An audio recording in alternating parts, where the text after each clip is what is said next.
Good morning, children. I'm Nancy Chandran. There is another small poem written by Robert Frost in your textbook, First Flight. It's like a twin poem by Robert Frost. So, Dust of Snow, we have already studied in that what all underlying meanings are there and what are the symbols used by the poet, everything we have seen. Now, again, another symbolic poem written by him is Fire and Ice. So, in this poem, also, the poet is actually talking about something deeper and something very profound through two symbols, fire and ice. From the name of the poem itself, we know that a poet is actually talking about two extreme things, fire and ice. Fire is extremely hot, and ice is extremely cold. So, poet is actually talking about something very powerful. So let us see the main idea conveyed through the poem and how the explanation goes. Let us see that. Before we move on to that, there are two slides showing the basic information of the poet. Since I've already explained the basic idea of the poet and the background knowledge about the poet, I have already given you the style of writing and everything. So I don't want to go into the details of that once again. You can read it from the slide and you can listen to the explanation given in the previous explanation of the previous poem. You can go back and check it out. He I told you he uses rural images, ordinary images and symbols, but he conveys a philosophical idea through ordinary man's life or ordinary things, because he believes that language should be very simple and very easy to understand so that it is intelligible to everybody, all sections of people. Even a common man should be able to read and understand it completely. So this is how the poem looks. It has only two stanzas in it. Just like Dust of Snow, this also has only two stanzas. So I will just recite the poem for you. Some say the world will end in fire. Some say in ice. From what I have tasted of desire, I hold it with those who favor fire.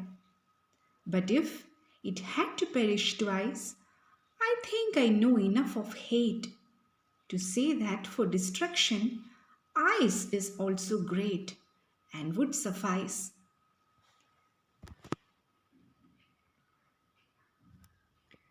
So let us see the first stanza now, children. So from this reading of the poem, first reading of the poem, you may not be able to understand it, but actually the poet is here talking about the perishable nature of the world, materialistic world.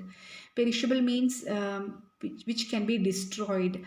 So the material world that we see around us, the buildings, the developments, the advancement of technology, whatever advancement that we see around us, everything is perishable. Everything will vanish one day. Everything can be destroyed one day. So the poet is actually talking about the destruction of the world, how the world is going to be destroyed, how the world will come to an end. So he is actually talking about the end of the world. See, fire and ice are actually two images used by the poet.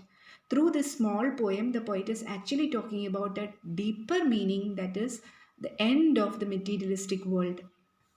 So let us see the first stanza. Once again, I will read and explain it for you. Please go line by line and understand it completely. Some say the world will end in fire. Some say in ice. From what I have tasted of desire, I hold with those who favor fire. The poet is conveying a universal idea. We know that everything in this world, everything in this life, everything will be damaged one day. Even human beings will have a very transient life. Everything will go one day. So that is a universal phenomenon. Nothing will stand here forever. So the poet is actually talking about the end of the materialistic world for sure. The world will come to an end for sure. Now he is discussing what must be the probable reasons for the end of the world. So, here now in the present scenario, we know that there is a virus that is spread everywhere, an invisible enemy spreading everywhere, and we are all scared of that invisible enemy. We can't see it, it is impalpable, we can't touch it, we can't see it, we can't use any weapons against it. So, it is like an enemy that is coming to destroy the world. Similarly, The world will be destroyed one day for sure. So, what must be the probable reasons for the destruction of the world? Let us see that, what the poet is talking about. According to the poet, fire can be one of the reasons for the destruction of the world. So see the stanza once again. Some say that the world will end in fire. Some people say that the whole world will come to an end because of fire. And fire, children, here fire stands for strong passions and desires of human beings. If you have strong passions and desires, you will do whatever you want, whatever possible to achieve it. People are becoming very competitive and they have strong passions and desires, so you don't consider about your fellow human beings. You want to destroy the world and achieve something great, so that is your desires. A strong passions and desires which is uncontrollable, if it is not controlled by your senses, then it will cause destruction to the world. Some people say that the world will come to an end because of extreme passions and emotions and desires of people.